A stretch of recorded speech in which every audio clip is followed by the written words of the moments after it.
Welcome in, Agile Mentors. We're back for another episode of the Agile Mentors Podcast. I'm here as always, Brian Milner, and today have a special guest with us. Mr. Hunter Hillegas is with us. Hunter, welcome in. Hey, Brian. Thanks. It's great to see you.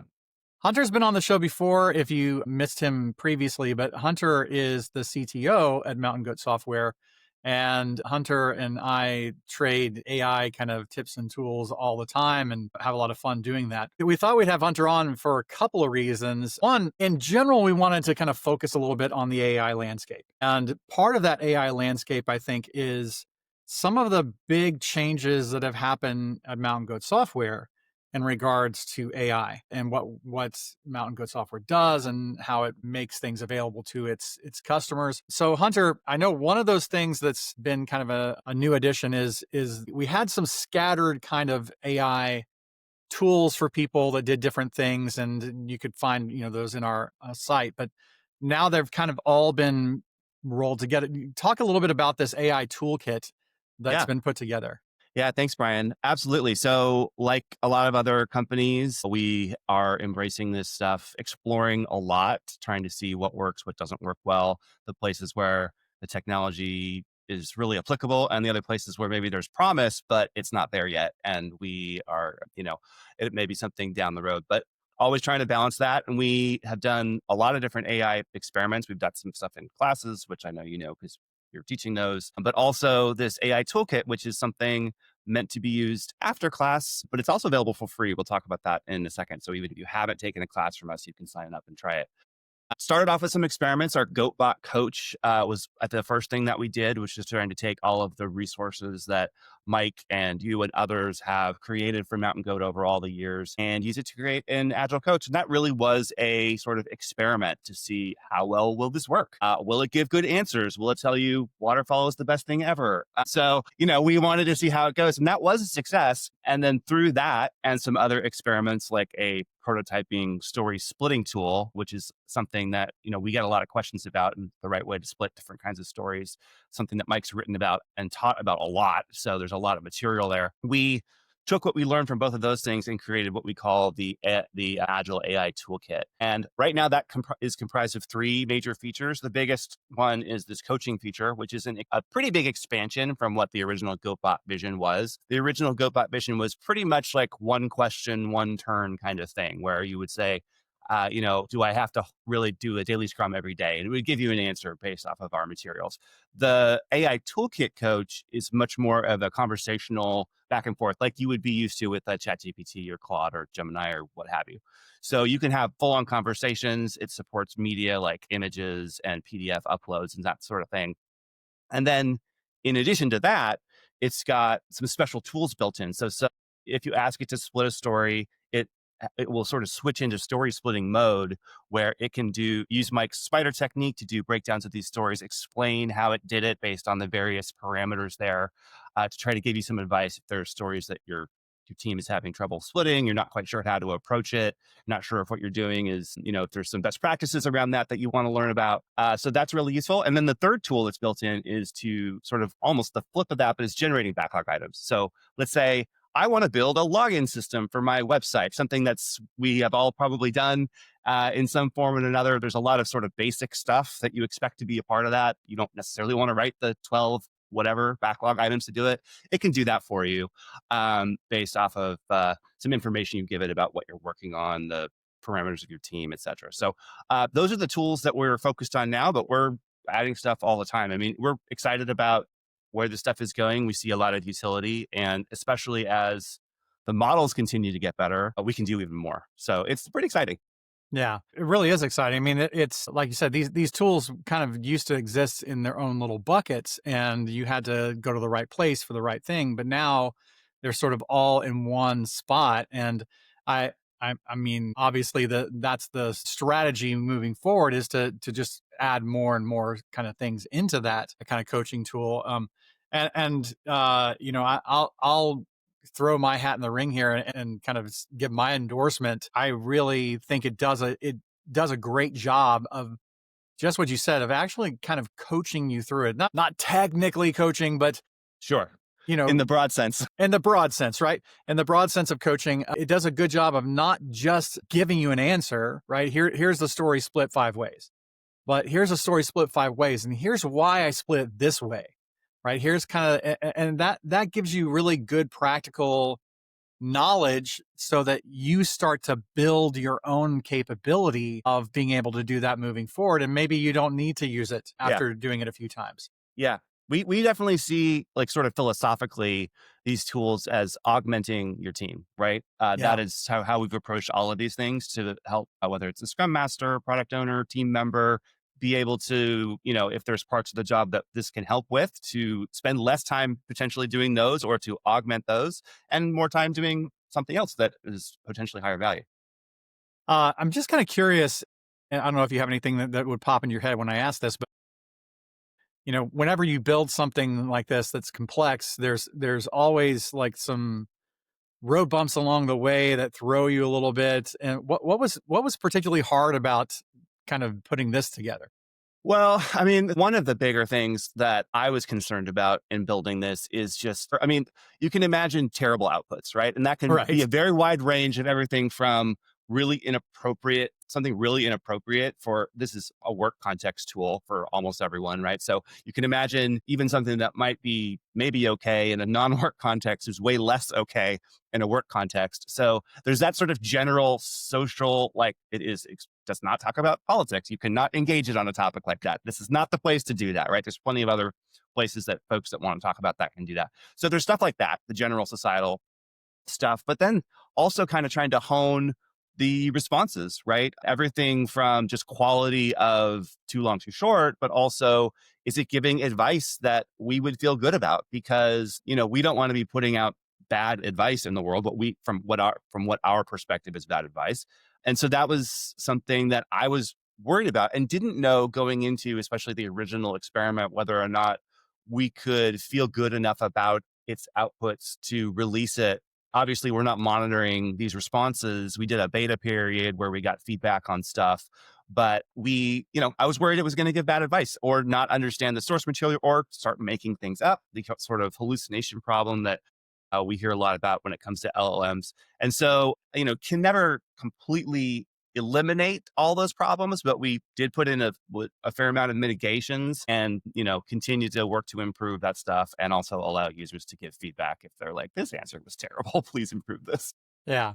Yeah, it's kind of been a nice evolution in multiple ways, because I remember you and I early on doing some testing back and forth with the GoatBot with the coaching tool, and we have this kind of serendipitous thing of the fact that the models themselves have gotten so much better that kind of underpin it, but also then combined with Mountain Goat's been improving and evolving the structure of these tools as well from our side, and those things together have created a tool that's really powerful. But I remember early on having conversations where I'd try to test it and trick it and say like, what does Scrum say the difference between a product owner and product manager is? And it would give me an answer, but that's not the right answer, right? Scrum doesn't have a product manager. So Yeah, definitely. Since the base model has all kinds of training from all over the place, we had to add our own set of guidelines to influence it to give the kinds of responses that we wanted. I remember in the beta period, one of the folks somehow got it to go on a long tirade about the Peloponnesian War, which obviously was not something we expected, intended, or wanted. So there were definitely some things that we needed to fix as we were tuning it. So a hot take on the Peloponnesian War, huh? It was Okay. somehow Scrum related. It was like, but it was just way out of field. It was not good. That's hilarious. Well, you mentioned a little bit, because I'm sure people are curious who are listening to this, that it is something that we make available to people who take a class with Mountain Goat, but also people can try it for free. So I just want to make sure people understand kind of the differences there. Yeah, for sure. So we have a set of resources that we call MGS Essentials, which we launched earlier this year, which was a continuation on of the original Agile Mentors site, which includes a whole bunch of stuff. And this part is totally free. It includes a ton of resources like the backlog of Mike's weekly tips that he sends out on Thursdays, these AI tools, a fully interactive planning poker tool for teams that want to do that. The free version has some limits associated with it. So there's a maximum number of people you can have in each poker game. There's a max number of chats you can use in the AI tool. And then if you train with us, you get the unlimited versions of all of these tools, and you can have those limits lifted and use them even more extensively. Let's see. I'm going to pledge right now to put a nice little link in the Mountain Goat navigation. I just checked, and there is one there now, but I actually want to tweak the button. By the time this airs, it will be perfect. So if you guys do want to go sign up and try this out, if you haven't already, you can go to the mountaingoatsoftware.com website. Under the resources tab at the top, there will be a link to the toolkit, and it'll be really obvious how to sign up for a free account to do that if you want to kick the tires. And we encourage that. And also give us feedback. There's a link in the AI toolkit. We are really curious about how people are using this, what they find valuable, and how they think it could be more valuable. Awesome. Yeah. Just so people know, I know Hunter is serious about the feedback part of it. So, if you do have some suggestions or feedback, please do provide that, because it can be helpful in us improving it and making it better for you and for others as well.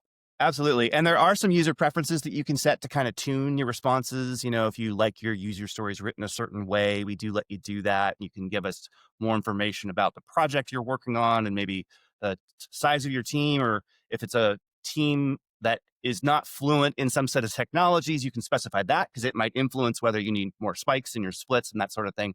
So there are some configuration options, but again, we're really interested to see if you're like, oh, I really wish it could do this. We want that feedback. And I can't promise everything's going to go in right away, but we love to hear it. Awesome. Well, I want to shift the focus a little bit, because there is another kind of new AI functionality that Mountain Goat has added recently. It's exciting to me. I think it's kind of as a trainer, as an educator, I think it's kind of an exciting path to take to have this kind of thing available. But people that have been listening the past few weeks know that we've launched our own online course library that you can buy. That includes all the courses that we've had. And one of the things that comes as a bonus of that is sort of a little AI assistant that can help you with the learning as you go through the class. So tell us a little bit about that and kind of the journey of creating that. Sure. The Agile Skills Video Library, yeah, it's our sort of combination of all of our video courses, including Brian's 2 courses on retrospectives and Mike's user stories course and estimating course and more. That's also on the website if you want to check it out. I'm biased, but I think it's an incredible deal. And so I would encourage folks to at least go look and see what it's about. But in addition to that, so if you buy that bundle and get these courses, there's a bunch of different videos that are separated into different modules. You can follow through the path and learn whatever the topic is. Underneath each video, we have an AI assistant that knows about the context of the video that you're watching. So you can ask questions like, please explain this to me in simpler terms if you just didn't quite get it for whatever reason, or want an example that isn't included in the source material. Ask it, how can I apply this in my job, right? So it will ask you some follow-up questions about what is your job and how are you looking to apply it? But it can then help you with that.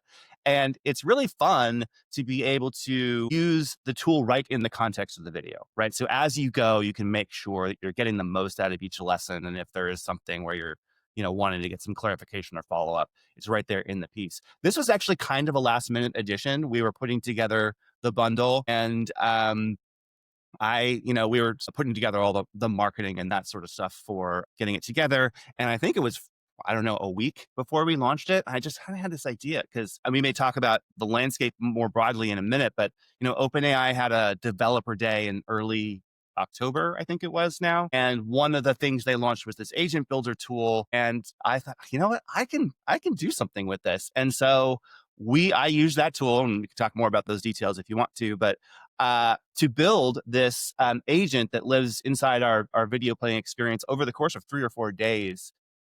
But then we had to, sorry, marketing team, we had to redo a bunch of the marketing stuff to reference it at the last minute. But it's turned out to be really popular with the folks that have gotten into those classes. So I'm really glad that we did it, continue to evolve it.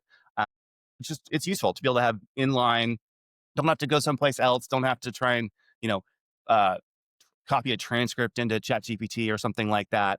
It's just right there, and you can ask your questions and get some good context and follow up. Yeah, that's amazingly helpful kind of tool as you're going through. It kind of transitions it from being sort of a static thing to being very dynamic and personalized, because you're watching a video that Mike or I put together, but then you can relate it to your situation. You can ask it questions about that are specific to you. Hey, I've got this weird kind of situation in my company where we do this. We get those questions all the time in class, and that's what people love about having those open Q&A periods in our classes. So I know it must be an incredible help to people as they go through the classes. What kind of feedback have you gotten from folks about it? It's been really positive, in addition to getting direct feedback from, I mean, mostly praise. I mean, maybe it's possible that there may be some feedback I haven't heard that someone has an issue with it, but it's been sort of universally positive. I mean, of course, nothing's perfect and we continue to improve it, but people seem to be really liking it and engaging with it. You always, when you build a new feature, you're wondering if it will get product market fit. And so far, it does seem like this is something that people find valuable and it is getting usage. So they are asking some of those questions. We prime it a bit with some of those questions by default to give you a suggestion, but you can ask anything that you want. And it also knows about the other videos that you have in the bundle you purchased. So it might say, oh, you should watch this video next, even if it's in a different course. It might not be in the general sequence. A lot of people just watch kind of top to bottom to get the whole thing. And of course you can do that, but you also can kind of jump around a little bit where if you have a user stories question from the Better User Stories course, maybe it translates into the Estimating with Story Points course because there's a connection there, or maybe the Agile Estimating and Planning. So it knows about those other videos. It will suggest those if they're appropriate. And so that's another benefit that it's pretty fun. That's awesome. I do want to kind of talk a little bit more about the broader landscape and the fact that you built this with the agent builder kind of tool is a perfect segue into that. So tell us a little bit about the process of creating something like this. You don't have to give us, the all the gory details, but just kind of what sparked the idea and tell us a little bit about the tool itself. Maybe that'll help us to kind of understand in our jobs how we might be able to use that for things we do. Yeah. So the OpenAI Agent Builder is a tool that they introduced not long ago. And based on what they said when they introduced it, it really was to try to make it easier to build multi-step agents using their models. They have SDKs that software engineers can use to build these agents. So it's not necessarily a capability that didn't exist before, but it is a completely visual mechanism. If you're familiar with like a workflow builder type tool, you drag nodes over and connect them together visually to kind of create a flow, ask for this input, run this model to get an output, feed it into this next stage, bring in some data from over here, combine it all together. And you can do it visually, even if you have no programming experience. It expects you to do write prompts and whatnot that you would do for a model in a chat session, for instance. But you don't need to know how to code really anything to do the setup all the way through the preview process. And then they give you a code to embed on your site. And there's a little bit of development work there to get it installed. But, that's something that if you pass that off to somebody on your dev team that they could do in, less than a day, if they're doing it sort of based on the examples that OpenAI provides. So you can go from idea all the way to deployment very, very quickly with these tools. And of course, there are other tools like this, right? The OpenAI Agent Builder is not the only one. There's Zapier and there's N8N and a bunch of others. So there's competition, which is great. But yeah, it was a really good experience. Like I said, I was able to put something together very quickly, which, it would have been, not that we wouldn't have done it, but it would have taken longer. I don't know if we would have been able to make it on time for the launch, et cetera. So for those that are interested, it's just part of that OpenAI's developer program. Anybody can sign up and go take a look. It's fun to experiment with. They got a bunch of templates too, so you can kind of see how build a customer support bot kind of thing. So it's pretty simple. Yeah, I would imagine that in this case, especially, it's a known universe of data. It's not, it's something you can point to, and you control the data that you're feeding it to do that kind of thing. So I would imagine that would be kind of one of, I don't want to say simple, but simpler than connecting to 4 or 5 different sources for data. So I'm kind of curious, and just I'll try to play devil's advocate here. And if I'm a Scrum Master, I'm out there and I'm thinking, well, yeah, I kind of be nice to automate some of the stuff that I do. Is this the kind of thing that I could connect to my Jira instance and pull across information, look for patterns, or create reports or things with? Yeah, you can definitely. So they allow you to bring in external data a couple different ways. I mean, if you have sort of static data like PDFs or text documents or markdown documents or whatever, you can simply include them, and then it will use that corpus of information as it's doing its answers for the various model steps. But you also can bring in external data through a protocol. It's called MCP. It's been widely adopted in the industry now. It stands for Model Context Protocol, but it is a standardized way for models, not just OpenAI. Actually, Anthropic was the one that created this, but it's now broadly available across every major frontier model provider, I believe, to bring in data from remote sources. And OpenAI has a whole bunch of ones that they've created inside their tool. A lot of common services like Shopify and Dropbox and Google, Gmail, and there's a pretty long list, but you can also create custom MCP servers that you can connect to. So you might need to negotiate with your IT department to get the right permissions to do this. Can always be a thing when it comes to data access with these tools. But presuming you can navigate that part, you can bring in, data from these tools like Jira would be a great example, or any other tools that may be including that information, and use it to provide information to the model, but you can then ask to do things with it. So yeah. That's awesome. Yeah, I mean, it does sound like a very fascinating tool. I mean, in the realm of agents themselves, I mean, we've had things like custom GPTs in the past, which are sort of very, very rudimentary forms of that. But this just is sort of a higher level, a little bit higher level of that kind of a thing. Yeah, you mentioned N8N. I love that tool as well. But that's maybe even a step higher, just because it's got more flexibility to it, but it also takes a lot more technical knowledge to be able to do something like that for sure. Well, I'm curious about some of the other things that have happened. I know, we could talk about a lot of things. There's things like even just um, ChatGPT launching 5 and now 5.1 this month. So how has that changed things, and how's that impacted what Mountain Goat does? Sure. The stuff that we have built is all on top of OpenAI models. So they are definitely the frontier lab that I followed the most closely. That said, I have sort of turned into an AI obsessive in the last year. So they're very, very into what everybody's doing. And it's moving very fast, which is exciting, but also means that there's a lot to consume. Yeah, so the ChatGPT 5 launch back in August, in terms of what we do with the models, one of the things that they improved with GPT 5 was instruction following. So the fact that if you tell the model to do thing one, then thing two, then thing three, it's not going to go on a vacation halfway through thing two and completely lose track and do whatever it wants. It's actually quite good. And 5.1, just came out this week, but it seems to be even better at following instructions, which if you're using a model as a base for an agent or a coaching thing where you do have a lot of instructions you needed to follow for each request, is really useful. And previous models were not as good, right? You might have to, with GPT 4 Turbo or 4.1, you could still do some amazing stuff, but you would have to be more explicit about some of the stuff you didn't want it to do, because it might go off and lose track of what it's doing or interpret them in ways that made no sense to a human, but I guess made sense to the model. So the improved instruction following is a really notable thing for us. And, the other part of it is with all of these model introductions, OpenAI, but also Anthropic and Google Gemini, the other things that are happening pretty much every time we see a release is they get faster, right? So the time to generate tokens is going down, and they're getting cheaper, right? The amount of money that we have to spend per token is less than it was 6 months ago. It's a lot less than it was a year ago. So will that continue? We'll see. Obviously, there's a lot of interesting discussions around the economics of how these frontier model studios work, the amount of money they're raising, making, losing. So it may be that doesn't continue forever, especially the getting cheaper part. But at least for now, we're taking advantage of that as each model release comes around. We see that once we validate that the new model is compatible with our tools, that we get some benefits of progress.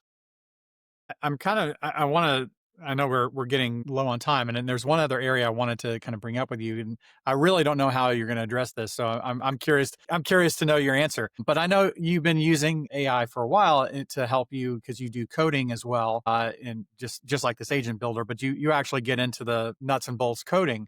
And I'm kind of curious, how has that changed over just the past 6 months or so? And Massively. what have you learned about it in the last 6 months? Yeah, it has changed my workflow completely, and I don't mean that as I'm not exaggerating. That's not hyperbole. And for those that don't know me, I'm 46 years old, so I'm not a 22-year-old, brand new software developer, totally plugged into every little tiny thing that's happening. I've been doing this for a long time, but even though, I guess you can teach some dogs some new tricks, because this has completely shifted how I do almost all of my work. I use primarily the OpenAI Codex coding agent, but Claude Code also I've used quite a bit, which is another very strong contender. And this is a space where a lot of people are competing to get market share. I write. I now probably spend more time prompting than writing code in many cases, which Wow. is nothing I would ever have guessed. Now, I have the benefit of doing this for a long time, so a lot of experience about knowing how I want something to be structured. So I'm not just saying like, make me an app when I come back, in 6 hours and it's done. It's much, much, much more specific. In my experience, learning how to manage context in these models is like the most useful skill you can get, knowing how much to put in, what not to put in. And that's something that as I've just used them more, gotten a better feel for, at least with the current set of models, how to manage that.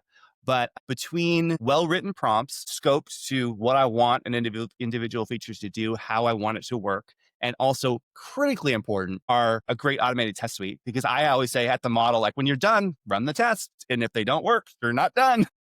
Right. To have those tests there and to trust the tests to know that they're right makes it much, much, much easier to get more value from these tools, because they may not get everything right on the first try, but if they can go and validate their work, then by the time it gets back to me to do a thorough check on things, they've had the chance to go through, run the test, be like, oh, that didn't work. And sometimes that happens, right? Sometimes they'll give you a great response on the first time, great one-shot experience, but there are other times when they try stuff and it does not work and they have to try it again. And I would rather have it do that cycle on its own than me. I haven't measured this in any formal sense, but my guess is that I'm 10 times more productive with these tools. I mean, again, that's a very fudgy measure, Sure. but it feels that way. For me, it's been dramatic. And I know that's true for a lot of people. And I know there are people that have resisted these tools for all kinds of reasons. And I, respect that.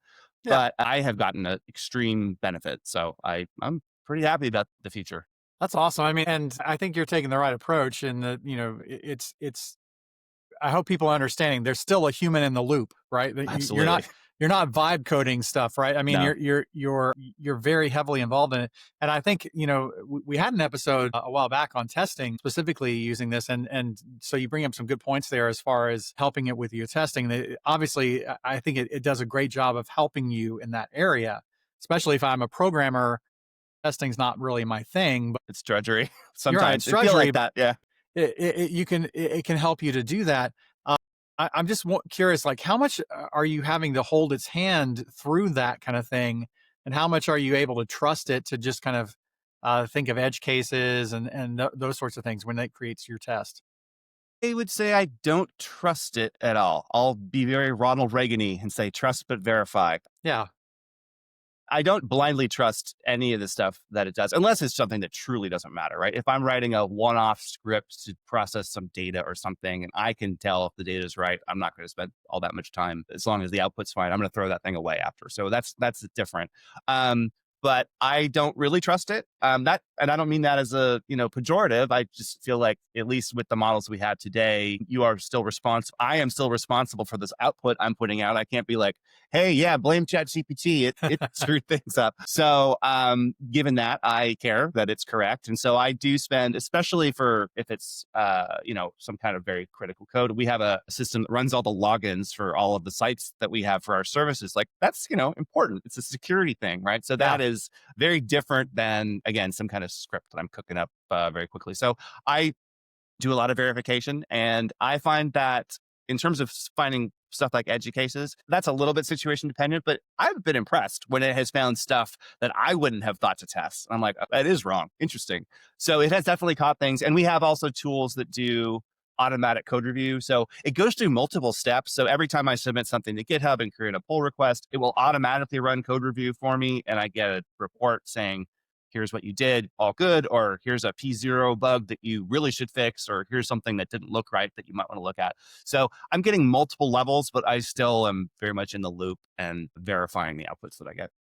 That's awesome. Yeah, I mean, that's what we do with humans. We don't just have one set of eyes look at stuff. We have to have multiple sets of eyes look at it, and that's best practice. Well, this has been fascinating. I really appreciate you taking some time out to kind of share with us a little bit behind the scenes of how this stuff is integrated into the kind of things that Mountain Goat does. And I mean, it's an exciting time. We'll see kind of what happened. We're sitting here now, and I wonder, by next summer, what we'll be saying about this stuff and how it'll be affecting what we do. Yeah. It's hard to imagine. I'm definitely on the exciting side of the scale, not the sort of doomer side. And I know people are all on different levels of that. I think no matter what, it's happening. So that's why I've chosen to be on the exciting side. Right. Well, thanks for coming on, Hunter. I appreciate you sharing your time with us. Yeah, Brian, thanks so much for having me.